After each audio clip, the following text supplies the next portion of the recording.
안녕하십니까.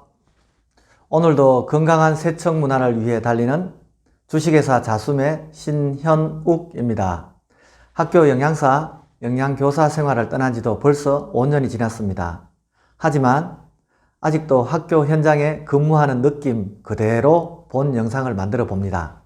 이 영상이 단체 급식소 조리실 현장에 유익한 정보가 되어 조리실 실무자분들의 작업 환경 개선과 근골격계 질환 예방 및 학생들의 만족도 향상에 긍정적인 효과로 나타났으면 하는 바람으로 본 영상을 제작합니다. 본 영상은 오로지 경험에 의한 내용이며 다소 과학적 근거가 없거나 부족할 수 있으니 양해 바랍니다. 지금 현재 영양사쌤 누구나 경험하고 있으며 이 시각에도 아마 진행 중일 것입니다. 배식 시간에 식판을 골라내는 학생들 쨍그랑 소리가 납니다. 한편으로는 짜증이, 한편으로는 미안한 마음으로 가슴이 미어질 것입니다. 얼룩 때문입니다. 자, 그럼 식판의 얼룩의 주요 원인이 무엇이며 어떻게 하면 얼룩을 줄일 수 있을지에 대하여 오늘 한번 이야기해 보겠습니다. 아울러 혹시나 제가 놓쳤거나 질문 내용이 있으면 댓글 또는 아래 메일로 남겨주시면 성실히 답해 드리겠습니다. 첫 번째로 얼룩의 형태는 정말 많습니다. 검은 얼룩, 흰 얼룩, 밥얼룩, 무지개 탄 흔적, 김치, 카레, 얼룩 등등등등 많습니다. 얼룩 이것만 제가 잘 지워도 나라에서 주는 큰 상을 받을 수 있을 것 같은데 얼룩 줄이는 것이 보통 힘든 게 아닙니다. 정말 힘듭니다. 자, 이제 본격적으로 얼룩 산양을 해보겠습니다. 우선 얼룩에 대하여 다음이나 네이버 등을 검색해 보면 레몬에 식초에 베이킹소다로 문질러라 어째라 저째라 그런 내용 많습니다. 가정집이나 맞는 이야기죠. 스테인리스 후라이팬에 고기 타는 적 없애려면 레몬 뿌리고 수세미로 문지르면 게임 끝입니다. 반짝반짝 광 납니다. 하지만 단체 급식소에서는 수백 장부터 수천 장까지 일일이 베이킹소다 뿌리고 레몬 뿌리고 문지르고 할 수 있는가요? 안 됩니다. 불가능합니다. 그렇게 하면은 조리실 실무자분들은 팔목, 손목 다 나간다고 호소하겠지요. 얼룩의 주요 원인을 일단 살펴보겠습니다. 첫 번째로 물과 관련되어 있습니다. 상수도, 지하수. 두 번째로 식판 회수하여 그 시간 관리가 관계됩니다. 세 번째로 불림 요령이 관계됩니다. 불림을 어떻게 하느냐에 따라 가지고 식판의 얼룩이 줄었다 늘었다 합니다. 네 번째로 수세미 작업입니다. 애벌 작업. 다섯 번째로 세척기 내에 세척제 및 헹굼 모조제가 관여됩니다. 여섯 번째로 세척기 내에 식판 사각지대가 존재합니다. 일곱 번째로 식판을 건조할 때 그 관리 요령이 또 관계가 됩니다. 첫 번째로 수돗물이 원인이 될 수도 있습니다. 우리나라는 국토의 대부분이 석회질 땅입니다. 상수도 사업본부에서 세계 최고의 물로 정수한 후 차염소산 나트륨 0.2에서 0.4 ppm으로 소독하여 안전한 수돗물을 공급합니다. 하지만 석회, 인, 아연, 칼슘, 마그네슘 등을 완전히 필터 처리는 할 수 없습니다. 여기에다가 낡은 배관도 한 부정적인 요인으로 작용할 수도 있습니다. 결과적으로 미량의 불순물이 함유된 수돗물을 가열하여 세척 시에 사용됩니다. 식판에 묻은 단백질, 지방, 당질 등을 효과적으로 제거하기 위하여 미량의 불순물이 함유된 온수와 화학적 세척제가 투입됩니다. 이 과정 속에서 수돗물 내 불순물 용출로 건조 시 식판에 얼룩으로 나타날 수 있습니다. 식기세척기 내부 히터 주변에 스케일이 발생하는 걸 참고하시면 될 것 같습니다. 두 번째, 잘못된 식판 회수가 얼룩의 원인이 될 수도 있습니다. 영양사쌤 질문이 있습니다. 세척의 시작이 어디라고 생각하십니까? 고민하시겠지요. 제가 생각하는 세척의 시작은 학생들의 식사를 그만하려고 할 때 숟가락을 딱 하고 놓을 그때부터 세척이 시작되어야 된다고 생각합니다. 지금부터는 시간과의 싸움이겠죠. 급식이 끝난 식판은 최대한 빨리 담금조에 잠수를 시켜야 분림이 잘 됩니다. 학생들이 퇴식대로 갑니다. 잔반 처리하고 수저 놓고 식판을 놓습니다. 이때 대부분의 학교에서는 식판을 수평쌓기를 합니다. 차곡차곡 수평쌓기를 합니다. 이 수평쌓기가 얼룩의 원인이 됩니다. 식판은 수직쌓기를 해야 됩니다. 차곡차곡 옆으로 쌓아야 됩니다. 왜냐하면 상부 식판이 하부 식판을 눌러서 남아있는 음식물과 중력으로 인해 가지고 식판 밀착도를 높이게 됩니다. 반찬이 떡 젖어서 얼룩의 흔적이 발생되는 주요 원인이 됩니다. 회수된 식판은 최대한 빨리 담금조에 담가서 건조되는 것을 막아야 합니다.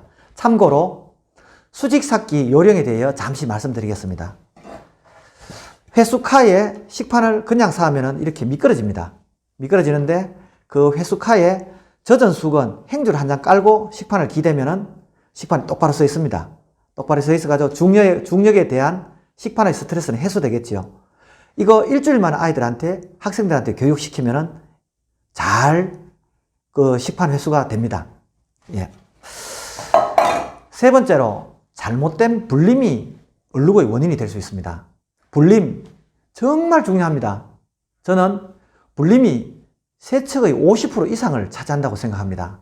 최소 55도씨에서 58도씨에 30분 이상 충분히 분림을 하여야 얼룩도 감소하고 광택도 유지합니다.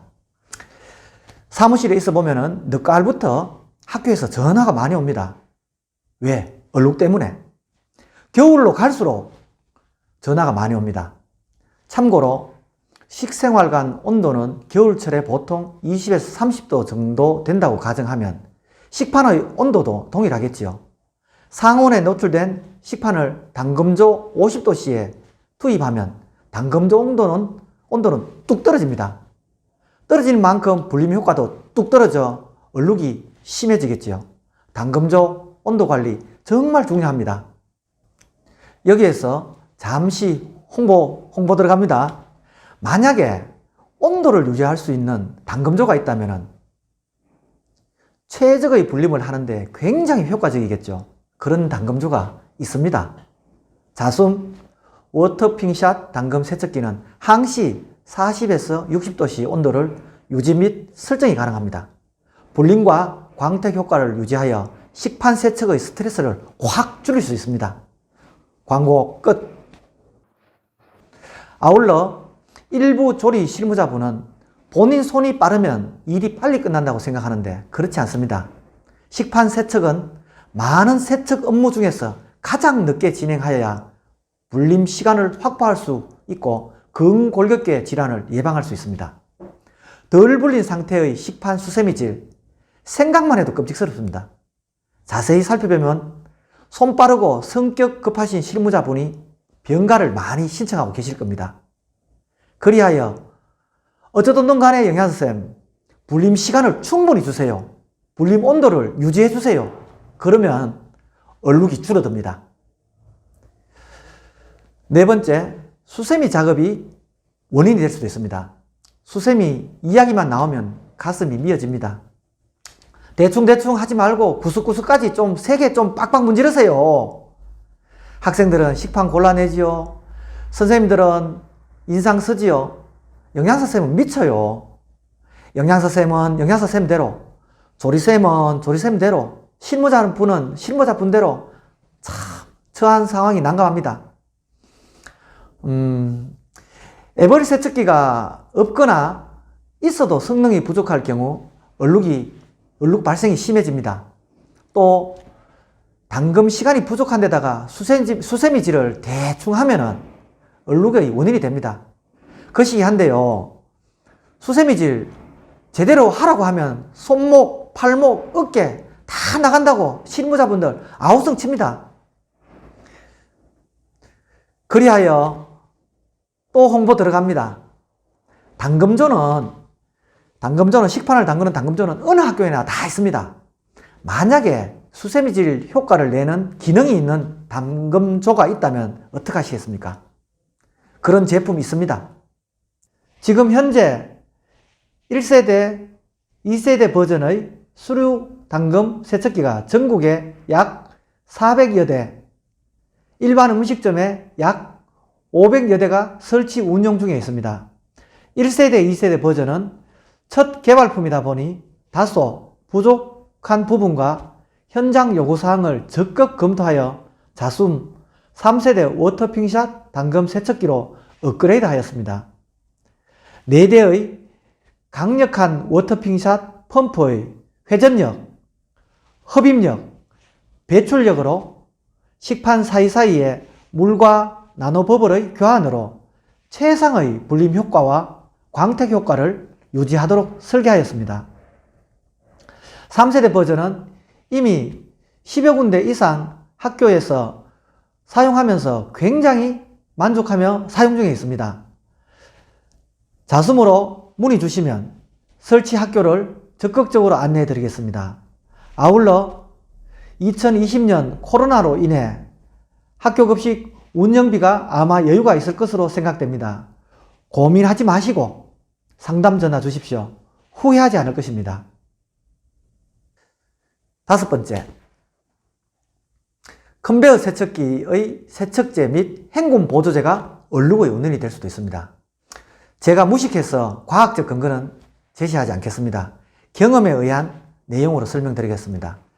경북교육청과 대구교육청의 경우 잔류세제를 우려하여 대부분의 학교에서는 세척기 내 세척제와 헹굼 보조제를 사용하지 않습니다. 당금용 세제는 일반적으로 위생용품 사용 기준에 의거하여 알카리성 또는 중성세제를 사용합니다. 당금조에서 불리고 수세미질 한 후 식판에 묻어서 세척기에 투입됩니다. 따라서 수조탱크는 알카리성 또는 중성 성질을 가집니다. 학교에 있는 pH 테스트기로 확인 아마 가능할 겁니다. 세척수, 세척제, 물의 pH, 단백질, 지방, 당질, 무기질 등의 복합 요인이 작용하여 식판에 부정적인 형태로 나타날 수 있습니다. 식판에 얼룩이 심할 경우 마지막 세척 탱크에 식초 1리터 정도 투입하면 얼룩이 일부 감소하는 경험을 하게 될 것입니다. 얼룩 감소 메커니즘을 살펴보면 세척제의 알카리성을 헹굼 보조제, 산성, 그리고 식초나 구연산과의 만남으로써 중화되어 얼룩이 감소시킨다고 볼 수 있습니다. 만약에 세척제를 투입하는 학교는 헹굼 보조제를 필히 사용해야 되겠지요. 헹굼 보조제는 약산성을 띱니다. 그리고 헹굼 보조제 린스는 마지막 헹굼수에 희석시켜 식판에 코팅을 하는 형식이라서 좀 거시기 합니다. 사용 여부는 학교에서 저기 알아서 판단하시기 바랍니다. 일부 학교에서는 마지막에 싱크대에 한 번 더 헹구더라고요. 코팅을 했다가 벗겼다가 참 도대체 무슨 일이 다음으로 넘어가겠습니다. 알아서 판단하십시오. 이거는 6번째, 세척기 내에 식판의 사각지대로 인하여 얼룩이 발생합니다. 세척기는 6.25 동란과 함께 미군 부대를 통해 처음 도입된 것으로 추측해 봅니다. 미국은 접시를 사용하는 문화권이고 우리는 종기를 사용하는 민족입니다. 우리나라 식판은 깊이가 있는 오목형 식기입니다. 조리 실무자분들은 세척기에 투입만 하면 모든 게 해결된다는 것으로 생각하는데 천만에 만만의 콩떡입니다. 세척기 내 식판 투입 시 세워서 들어가는데 상부에서 물이 떨어지면서 식판이 지나가는 구조로 설계되어 있습니다. 하지만 물이 전혀 닿지 않는 사각지대가 존재합니다. 어디에 존재할까요? 그림상에 보시면은 상부에서 물이 이렇게 떨어집니다. 식판을 이렇게 세워서 들어가고 떨어지면 물이 이렇게 떨어집니다. 떨어지면 이쪽 부분 아마 조리 실무자분들은 다 아실 겁니다. 찌꺼기가 있다면 여기에 찌꺼기가 존재합니다. 왜? 물이 맞지 않았어. 그런데 이 물이 맞지 않음으로 해서 여기에 얼룩 형태가 찌꺼기는 없더라도 얼룩 형태가 여기서 항시 존재합니다. 깨끗한 부분도 있고 깨끗하지 않는 부분이 존재합니다. 오목한 부분의 상부는 전혀 그렇게 세척소에 맞지 않습니다. 저는 식판의 얼룩을 보면 현재 학교는 식판을 이렇게 넣는 학교인지 이렇게 넣는 학교인지 단번에 구별할 수 있습니다. 사각지대 얼룩을 발생시키는 주요 원인이기 때문입니다. 광고 들어갑니다. 만약에 사각지대가 존재하지 않는 세척기가 있다면 어떻게 하시겠습니까? 2020년 12월 7일 탄생하였습니다. 자숨에서 조달 등록하였습니다. 특허 등록된 세척기는 식판 각도 조절 기술을 적용한 손으로 문지르지 않고 완벽한 세척이 이루어지는 식기세척기입니다. 자숨과 함께 고민한다면 현재 사용 중인 식기세척기도 어느 정도 사각지대를 해소할 수 있습니다. 자, 오늘 이렇게 우리가 식판 얼룩에 대한 것들을 알아봤는데요. 수돗물, 식판 수직삭기, 고온수 불림, 애벌 자국, 마지막으로 세척기 사각지대 등 5가지를 잘 기억해 주시고요. 혹시나 저희 자숨 세척기가 필요하다면 지금 화면에 뜨는 번호로 상담해 주시면 고맙겠습니다. 무엇보다도 선생님 학교에 딱 맞는 얼룩 예방법을 찾아 정말 잘 닦았으면 하는 바람입니다. 향후 동영상 제작 내용을 잠시 말씀드리자면 식판 구매 요령, 식기소독기 사용 방법, 수저 얼룩 없애기, 음식물 처리기 등 유익한 정보에 대해서 많이 공유하도록 동영상을 제작하겠습니다. 저는 이만 여기서 인사드리고요. 다음 시간에 또 뵙도록 하겠습니다. 감사합니다.